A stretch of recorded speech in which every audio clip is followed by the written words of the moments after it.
Hi dear students, today I am going to discuss with you some of the important reactions which helped us in identifying the structure of glucose and fructose. हमें उसका formula तो पता है कि formula क्या होता है, चाहे ग्लूकोज लो या फ्रक्टोज लो, फॉर्मूला है C6H12O6।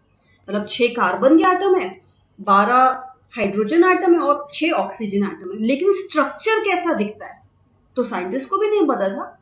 They did some reactions और उससे उन्होंने पता किया। लेट्स से मेरे पास ग्लूकोज या फिर फ्रक्टोज में से कुछ है। I am going to write G for glucose and F for fructose. We treated it with HI और उसको हमने हीट किया काफी देर तक, प्रोलॉन्ग्ड हीटिंग। इससे रिएक्शन करने के बाद हमें मिला N hexane. What is that? Normal hexane है, मतलब इसमें 6 कार्बन एटम्स एक चेन में जुड़े हुए हैं और कोई भी ब्रांचिंग नहीं। तो बढ़िया, हमें क्या समझ आया? अच्छा, जो ग्लूकोज और फ्रक्टोज का स्ट्रक्चर है उसमें 6 कार्बन एटम्स एक चेन में है and there is no branching. Second reaction, फिर से ग्लूकोज लिया और एक तरफ फ्रक्टोज लिया। इनको हमने रिएक्ट किया विद हाइड्रोक्सिल अमीन। इसके साथ रिएक्शन पे वी गॉट ऑक्साइन और एक और रिएक्शन की विद KCN। इसके साथ रिएक्शन पे वी गॉट साइनोहाइड्रिन। दोनों में ऑक्साइन और साइनोहाइड्रिन मिला। इससे ये समझ आया कि ओके, दैट मीन्स ग्लूकोज और फ्रक्टोज में कोई कार्बोनिल फंक्शनल ग्रुप है। कार्बोनिल मतलब या तो एल्डिहाइड है या फिर कीटोन है। क्यों? क्योंकि अगर एल्डिहाइड होगा या कीटोन होगा तो वो हाइड्रोक्सिल अमीन के साथ बनाता है ऑक्साइन, और अगर KCN लेते तो उसके साथ आपको देता साइनोहाइड्रिन। राइट? ठीक है, ये सिर्फ एल्डिहाइड और कीटोन्स करते हैं।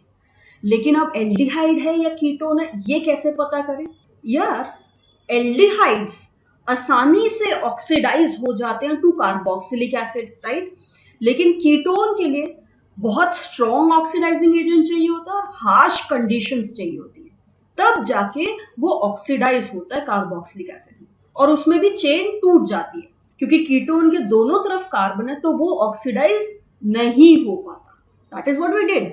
We took a mild oxidising agent that is bromine water.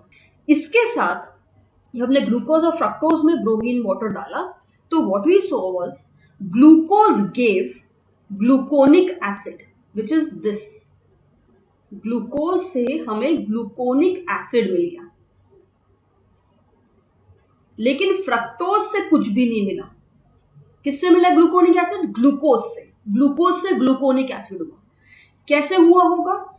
यहां पे एक कार्बोक्सिलिक एसिड आ रहा है, ये ऑक्सीडेशन से बना होगा। दैट मीन्स ग्लूकोज में एल्डिहाइड है और फ्रक्टोज में कीटोन है, क्योंकि तभी वो ऑक्सीडाइज नहीं होगा। ठीक, तो ये चीज समझ आ गई कि ग्लूकोज में 6 कार्बन की चेन है और इसमें एक टर्मिनल पे एल्डिहाइड है, क्योंकि ये टर्मिनल पे आ सकता है, और फ्रक्टोज में 6 कार्बन की चेन है लेकिन यहां पे कहीं पे कीटोन है। ओके, थर्ड और क्या है वो पता करना है, तो ग्लूकोज लिया एंड फ्रक्टोज लिया। इसके साथ हमने रिएक्शन करवाया of acetic anhydride. What is that?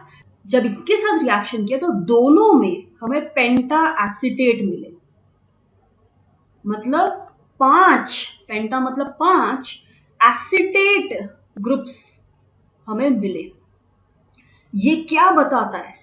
Acetic anhydride से ये एसिटाइल ग्रुप लग गया होगा, बट वो तभी गया होगा जब ग्लूकोज और फ्रक्टोज में OH ग्रुप्स हो।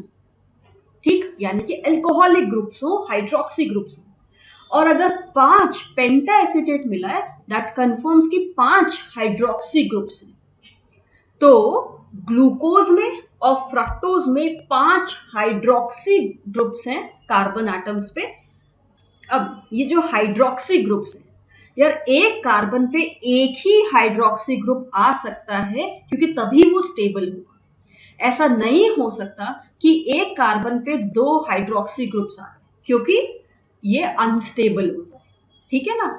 तो एक कार्बन पे एक ही हाइड्रोक्सी ग्रुप होगा, ऐसे 5 कार्बन पे हाइड्रोक्सी ग्रुप्स हैं ग्लूकोज में भी और फ्रक्टोज में भी। ओके, ये पता चल गया। नेक्स्ट एक और रिएक्शन की, ग्लूकोज लिया और फ्रक्टोज लिया और अब हमने strong oxidising agent that is HNO3 ले लिया। इसके साथ जब रिएक्शन किया तो glucose gave saccharic acid that is carboxylic acid मिला, फिर CHOH होल 4 एंड एंड में भी COOH। तो 2 carboxylic acid, it is a di carboxylic acid that is saccharic acid, ये मिल गया। ये कैसे मिला होगा? HNO3 ने एक तो एल्डिहाइड ग्रुप जो ग्लूकोज में होता है उसको ऑक्सीडाइज किया, दूसरा जो दूसरे टर्मिनल पे एल्कोहलिक ग्रुप होगा that was a primary alcohol, उसको ऑक्सीडाइज किया। यहां पे एक तो एल्डिहाइड ग्रुप होगा और एक प्राइमरी एल्कोहल है, प्राइमरी एल्कोहल में अगर स्ट्रॉन्ग ऑक्सीडाइजिंग एजेंट डालते हैं तो वो कार्बोक्सिलिक एसिड देते। फ्रक्टोज में क्या हुआ? फ्रक्टोज की यार अलग कहानी थी। फ्रक्टोज बेचारा टूट गया क्योंकि कीटोन था लेकिन आपने स्ट्रॉन्ग ऑक्सीडाइजिंग एजेंट भी डाला तो उसने मॉलिक्यूल को तोड़ दिया और उससे ऑक्सीडेशन हुआ, ठीक है। तो अब अगर बात की जाए स्ट्रक्चर्स की, ग्लूकोज के स्ट्रक्चर की और फ्रक्टोज के स्ट्रक्चर की, let's have a look at it. We have 6 carbon atoms in both of them, right. Glucose में एल्डिहाइड ग्रुप आता है जो कि ब्रोमीन वाटर से ऑक्सीडाइज हो जाता है, लेकिन फ्रक्टोज में कीटोन ग्रुप आता है जो कि सेकेंड कार्बन पे है। इसका भी रीजन है कि क्यों ये सेकेंड कार्बन पे, ठीक। बाकी के जो 5 कार्बन बचे उन पे एल्कोहलिक ग्रुप है क्योंकि तभी पेंटा एसिटेट बन सकता है, तो एल्कोहल लगा दो आप on this side. Okay, conformation को प्रिडिक्ट अलग तरीके से किया गया था, तो आप इस तरफ लगाओगे। अगर हम थर्ड कार्बन देखें दोनों का, ग्लूकोज और फ्रक्टोज का, उसमें OH ग्रुप ऑपोजिट साइड पे है। This conformation you have to remember. बाकी सब में आप सेम साइड पे कर सकते हैं। सो ग्लूकोज का स्ट्रक्चर देख लिया आपने, फ्रक्टोज का स्ट्रक्चर देख लिया। ग्लूकोज और फ्रक्टोज को इसलिए पॉलीहाइड्रोक्सी एल्डोहेक्सोज भी बोलते हैं, and fructose is known as polyhydroxy ketohexose. Polyhydroxy means there are more than one alcoholic groups.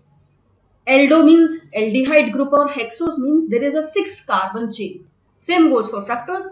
So this is very important for you guys. Gluconic acid, saccharic acid, what are they?